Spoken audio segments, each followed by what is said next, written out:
happily ever after tale of two lovers. Or not. After Anne's heartbreaking refusal of marriage, Captain Wentworth left bitter and threw himself into his work.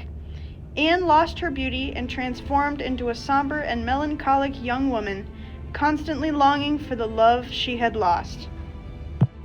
8 years passed by with no contact until Wentworth came back into town. And Anne set her eyes on him once again. Does she still love him? Does he still love her? At first, he gave her the cold shoulder, but slowly the resentment began to fade. When he showed up! Anne's face caught his eye, and he looked at her with a degree of earnest admiration which she could not be insensible of. It was evident that the gentleman, completely a gentleman in manner, admired her exceedingly. Captain Wentworth looked round at her instantly in a way which showed his noticing of it. Page 82. For deep down, Wentworth knew he wanted Anne all to himself. Anne leaves to join her family in Bath, and her family attends a beautiful opera.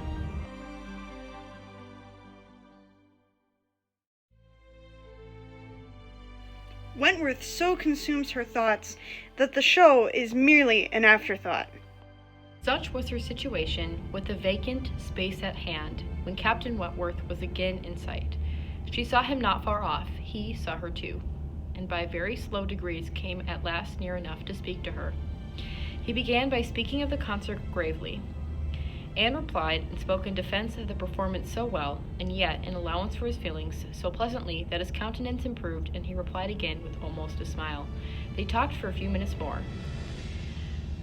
When a touch on her shoulder obliged Anne to turn around, it came from Mr. Elliot. He begged her pardon, but she must be applied to explain Italian again.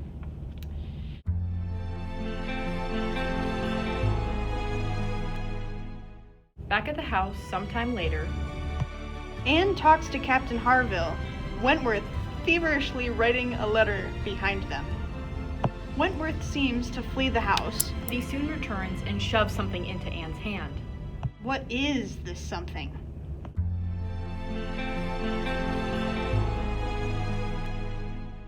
A letter. To Anne?